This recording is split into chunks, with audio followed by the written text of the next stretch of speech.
जय हिंद दोस्तों, स्वागत है मेरे नए वीडियो में। दोस्तों इस वीडियो में हम बिहार शिक्षक भर्ती टीआरई 4.0 के लिए जीव विज्ञान को करने वाले हैं। तो चलिए दोस्तों वीडियो को स्टार्ट करते हैं। तो दोस्तों यहाँ पहला प्रश्न है, शरीर की प्रतिरोधक क्षमता से जुड़ा सबसे महत्वपूर्ण कोशिका प्रकार कौन सा है?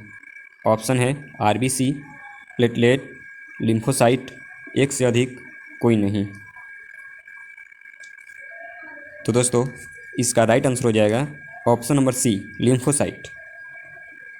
दोस्तों हम जानते हैं कि WBC यानी कि वाइट ब्लड सेल, श्वेत रक्त कणिकाएँ जो होती हैं वो शरीर में प्रतिरोधक क्षमता को बनाए रखती हैं।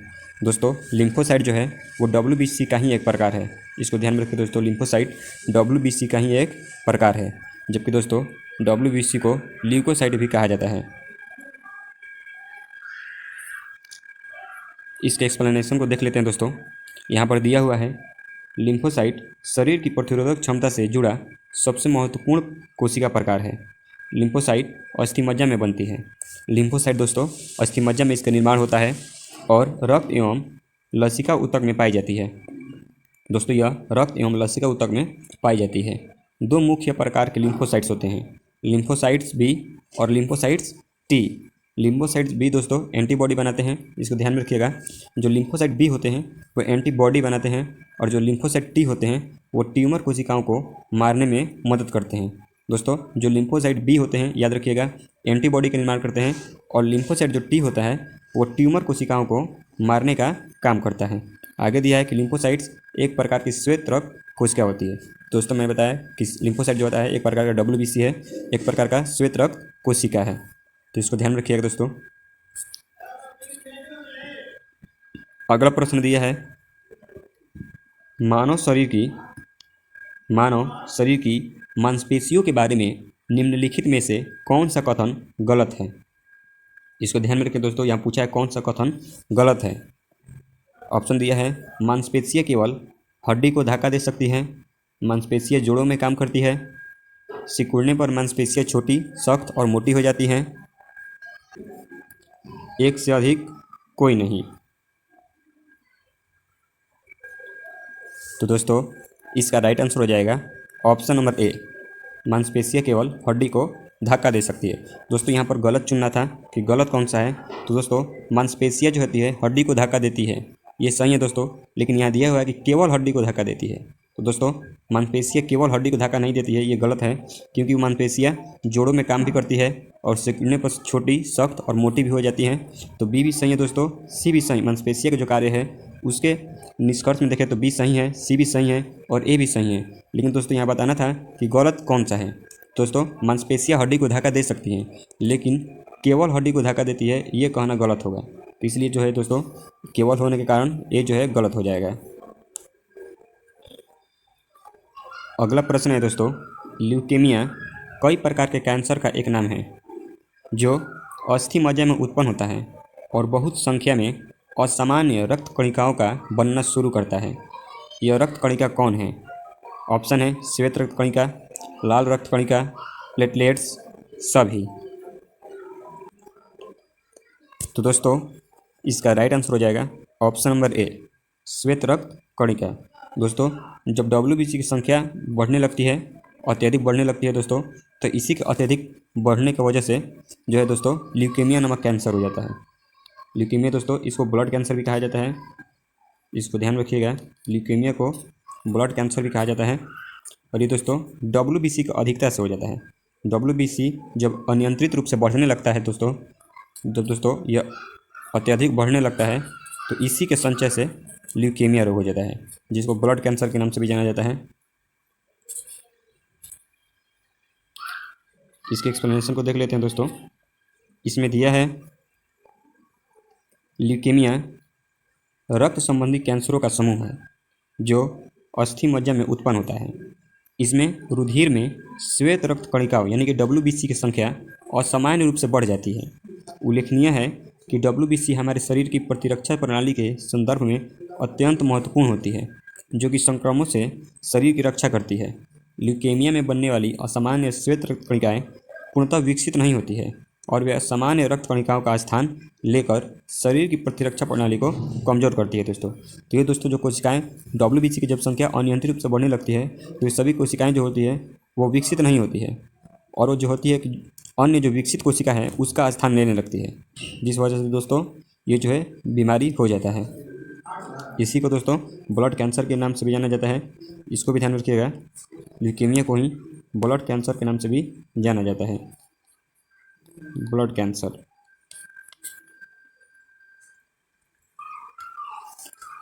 अगला प्रश्न है दोस्तों, मानव शरीर के किस अंग में उपकला कोशिका पाई जाती है? मानव शरीर के किस अंग में उपकला ऊतक पाई जाती है? ऑप्शन है बाल, नाक, फेफड़ा, अग्नाशय, एक से अधिक कोई नहीं। तो दोस्तों इसका राइट आंसर हो जाएगा ऑप्शन नंबर ई, एक से अधिक। दोस्तों उपकला जो कोशिका होती है वो फेफड़ा, अग्नाशय, नाक, इन सब की त्वचा में पाई जाती है। यहाँ एक्सप्लेनेशन को इसको देख लेते हैं दोस्तों। एक्सप्लेनेशन में दिया है उपकरण ऊतक यानी कि एपिथेलियल टिश्यू जो होता है एक महीन और चिकनी झिल्ली है जो शरीर के भीतरी समस्त अंगों के बाह्य पृष्ठों को आच्छादित किए हुए है। दोस्तों हमारे शरीर के अंदर जो भी अंग है उन सब का बाहरी पृष्ठ उपकरण ऊतक यानी कि एपिथेलियल टिश्यू से ही बना होता है। यहाँ दिया है कि उपकला ऊतक शरीर के विभिन्न अंग जैसे जीवा, जीवा यानी टंग दोस्तों, जीभ, वृक्कनली, लार ग्रंथि, श्वेत ग्रंथि, अग्नाशय, फेफड़ा, नाक, आँख, कान में पाया जाता है। तो लगभग दोस्तों आप देख रहे हैं यहाँ पर इन सभी अंगों में ये ऊतक जो है पाया जाता है। अगला प्रश्न दिया है दोस्तों, आंत्रजौर रोग मानव शरीर के किस अंग को प्रभावित करता है? ऑप्शन है फेफड़ा, रीढ़ की हड्डी, शरीर के जोड़, आंत, एक से अधिक कोई नहीं। तो दोस्तों इसका राइट आंसर हो जाएगा ऑप्शन नंबर डी, आंत। दोस्तों प्रश्न में दिया है आंत्रजौर। आंत्र यानी दोस्तों आंत होता है, यहाँ लिखा है आंत्रजौर, तो आंत्र यानी दोस्तों आंत होता है, तो यहीं से समझ जाएंगे कि आंत्र मतलब आंत, यानी कि आंत्रजौर किसको प्रभावित करेगा? तो वो आंत को प्रभावित करेगा, इंटेस्टाइन को। दोस्तों यहाँ पर कुछ रोग और प्रभावित करने वाले अंगों के बारे में दिया है, जैसे टाइफाइड, हैजा, ये जो होता है आंत को प्रभावित करता है। टीबी, प्लेग, निमोनिया, ये जो होते हैं ये फेफड़ा को प्रभावित करते हैं। टीबी दोस्तों जिसको ट्यूबरकुलोसिस कहा जाता है या क्षय रोग भी कहते हैं, ये जो होता है फेफड़े को प्रभावित करता है। आगे दिया टिटनस, कोढ़, ये तंत्रिका तंत्र को प्रभावित करता है। टिटनस दोस्तों और कोढ़ जो होता है ये तंत्रिका तंत्र को प्रभावित करता है। नीचे दिया है डिप्थीरिया, काली खांसी, तो डिप्थीरिया और काली खांसी दोस्तों श्वास नली को परेशान करता है, यानी को श्वास नली को वो प्रभावित करता है। इनको भी ध्यान में रखिएगा दोस्तों। अगला प्रश्न थोड़ा सा बड़ा है, इसको थोड़ा सा छोटा कर देते हैं। अगला प्रश्न दिया है दोस्तों, कार्बनिक कृषि एक ऐसी कृषि प्रणाली है जिसमें उर्वरकों, शाकनाशियों तथा पीड़कनाशियों के रूप में रसायनों का अधिकतम प्रयोग किया जाता है। ऑप्शन है अगला कार्बनिक खादों, पुनर्चक्रित फार्म अपशिष्टों तथा जैव कारकों का अल्पमत मात्रा में प्रयोग किया जाता है। अगला है कार्बनिक खादों, पुनर्चक्रित फार्म अपशिष्टों तथा जैव कारकों का अधिकतम मात्रा में प्रयोग किया जाता है। अगला दिया है दो अथवा दो से अधिक फसलों को एक ही खेत में एक साथ उगाते हैं, एक से अधिक कोई नहीं। तो दोस्तों इसका राइट आंसर हो जाएगा option number C. Option number C दोस्तों इसका राइट आंसर हो जाएगा। इसमें दोस्तों कार्बनिक खादों, पुनर्चक्रित फार्म अपशिष्टों तथा जैव कारकों का अधिकतम मात्रा में प्रयोग किया जाता है।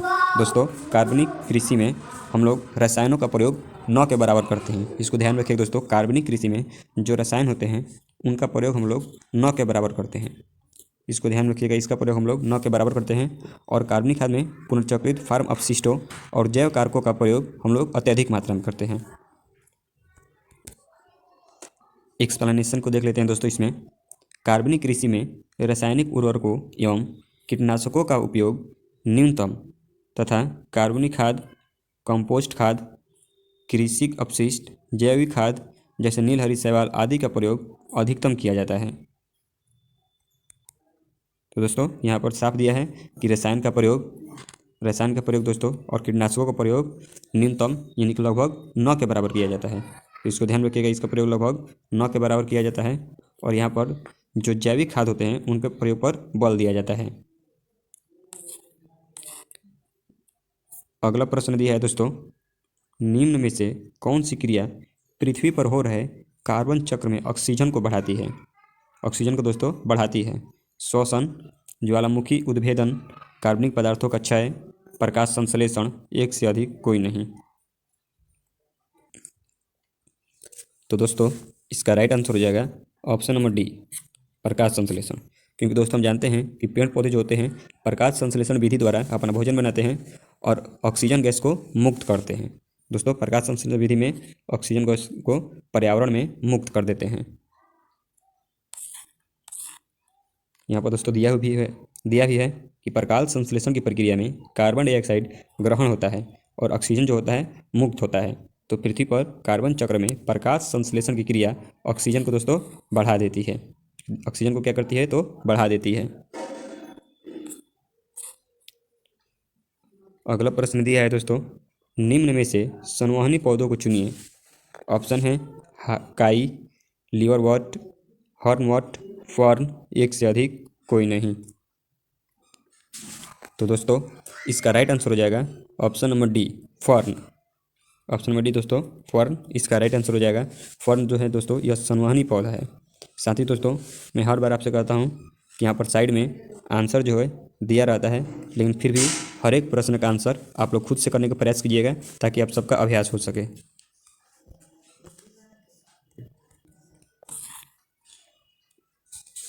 आगे दिया है दोस्तों कि फर्न एक अपुष्पक संवहनीय पौधा है। फर्न दोस्तों अपुष्पक संवहनीय पौधा है, अर्थात इसमें पुष्प नहीं होता है। संवहनीय पौधा उन पौधों को कहा जाता है जिनमें जल और खनिजों को भूमि से पादप के विभिन्न अंगों तक ले जाने के लिए लिग्नित ऊतक पाए जाते हैं। दोस्तों इसमें जल और खनिज को भूमि से पादप के विभिन्न अंगों में ले जाने के लिए कौन से ऊतक होते हैं? तो लिग्नित ऊतक इसमें पाए जाते हैं। अगला प्रश्न दिया है दोस्तों, स्पाइरोगाइरा निम्नलिखित शैवालों में से किसका उदाहरण है? स्पाइरोगाइरा दोस्तों निम्नलिखित शैवाल में किसका उदाहरण है? भूरा शैवाल का, लाल शैवाल का, या हरा शैवाल का, सफ़ेद शैवाल का? दोस्तों यहाँ पर राइट आंसर हो जाएगा ऑप्शन नंबर सी, हरा शैवाल का। दोस्तों स्पाइरो जो गाइरा है,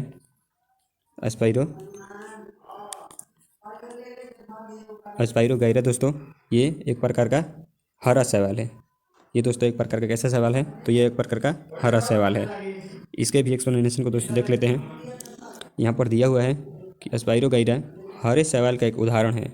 इसमें क्लोरोफिल पाया जाता है, अतः यह प्रकाश संश्लेषण की क्रिया द्वारा स्वयं अपना भोजन बनाता है। आगे दिया है दुनिया भर में इसकी 400 से अधिक प्रजातियाँ हैं। दोस्तों दुनिया भर में इसकी 400 से अधिक प्रजातियां हैं। और स्पाइरोगाइरा दोस्तों किस प्रकार का, किस रंग का शैवाल है? तो ये हरे रंग का शैवाल है। हरे रंग का शैवाल है दोस्तों। और इसमें हरे रंग होने का कारण क्या है दोस्तों? क्लोरोफिल है। और यह प्रकाश संश्लेषण की प्रक्रिया में अपना भोजन स्वयं बनाता है। अगला प्रश्न है दोस्तों, निम्नलिखित में से शैवाल का उदाहरण है? Diatom, Rhizopus, Funaria, amoeba. तो दोस्तों इसका राइट आंसर हो जाएगा option number A, diatom. Diatom दोस्तों एक प्रकार का शैवाल है। इसके एक्सप्लेनेशन में दिया है डायटम एकल कोशिका वाले शैवाल हैं। यह कांच से बने घरों में पाए जाते हैं। यह पारदर्शी ओपलिन सिलिका से बने कोशिका भित्ति वाले एकमात्र जीव हैं। दोस्तों ओपलिन सिलिका से बने कोशिका भित्ति वाला एकमात्र जीव है जो पृथ्वी पर पाए जाते हैं। अगला प्रश्न है दोस्तों, निम्नलिखित में से कौन सा प्राणी जगत का सबसे बड़ा संघ है? ऑप्शन है ऑर्थोपोडा, मोलस्का, टेनोफोरा, प्लैटीहेल्मिन्थेज। तो दोस्तों इसका राइट आंसर हो जाएगा option number A, arthropoda. Arthropoda दोस्तों ये प्राणी जगत का सबसे बड़ा संघ होता है। साथ ही दोस्तों हम जानते हैं कि ऑर्थोपोडा में सारे कीट मकोड़े जो होते हैं, कीट मकोड़े, वो सभी ऑर्थोपोडा के अंदर आ जाते हैं। इसके एक्सप्लेनेशन में दिया है दोस्तों कि संघ ऑर्थोपोडा प्राणी जगत का सबसे बड़ा संघ है। सबसे दोस्तों बड़ा संघ है। पृथ्वी पर सभी प्रजातियों में लगभग 2/3 प्रजातियाँ ऑर्थोपोडा संघ के अंतर्गत आती हैं। दोस्तों लगभग 2/3 जो प्रजातियाँ होती हैं, 2/3 दोस्तों प्रजातियाँ जो होती हैं वो सभी ऑर्थोपोडा संघ के अंतर्गत आती हैं। बाकी एक तिहाई जो प्रजाति बची है दोस्तों, उनमें शेष प्रजातियाँ जो होती हैं आ जाती हैं। अगला प्रश्न दिया है दोस्तों, निम्नलिखित में से जैविक उर्वरक का सही उदाहरण कौन सा है? माइकोरिजल फंगी, ब्लू ग्रीन शैवाल, बैसिलस थुरिनजेनिस। ऑप्शन है केवल पहला और दूसरा, केवल दूसरा, केवल तीसरा, एक से अधिक कोई नहीं। तो दोस्तों इसका राइट आंसर हो जाएगा ऑप्शन नंबर बी, केवल पहला और दूसरा। दोस्तों माइकोरिजल फंगी जो है ये एक प्रकार का जैविक उर्वरक है, साथ ही ब्लू ग्रीन शैवाल भी एक प्रकार का जैविक उर्वरक है, लेकिन बैसिलस थुरिनजेंसिस जो है ये जैविक उर्वरक नहीं है। तो इस तरह से हमारा आंसर बी सही हो जाएगा कि पहला और दूसरा जो है जैविक उर्वरक का उदाहरण है। एक्सप्लेनेशन में दोस्तों वहीं पर दिया हुआ है। आगे देखते हैं दोस्तों, इसमें दिया है निम्नलिखित में से किस पौधे ने खाद्य सामग्री संग्रह करने के लिए अपने स्टेम को संशोधित किया है? निम्नलिखित में से किस पौधे ने खाद्य सामग्री संग्रह करने के लिए अपने स्टेम को संशोधित किया है? ऑप्शन है अदरक, मूली, चुकंदर, गाजर, एक से अधिक कोई नहीं। तो दोस्तों इसका राइट आंसर हो जाएगा ऑप्शन नंबर ए अदरक। दोस्तों अदरक जो होता है खाद्य सामग्री को संग्रह करने के लिए अपने स्टेम को इसने संशोधित किया है। इसके एक्सप्लेनेशन को देख लेते हैं दोस्तों। इसमें दिया है कि अदरक, आलू, शकरकंद जैसे पौधे खाद्य सामग्री को तौलने में संशोधित करते हैं। अर्थात दोस्तों इसके कहने का तात्पर्य है कि इस निम्नलिखित में दिए हुए फलों या फूलों का कौन सा भाग खाया जाता है। तो इसमें दोस्तों मैं ही बताना था कि जो अदरक है उसका तना वाला भाग खाया जाता है, अर्थात उसमें उसके तने में ही उसका खाद्य पदार्थ जो होता है संग्रहित रहता है। तो चलिए दोस्तों हमारा वीडियो यहीं पर समाप्त होता है। दोस्तों मिलते हैं अपने अगले वीडियो में, तब तक के लिए धन्यवाद।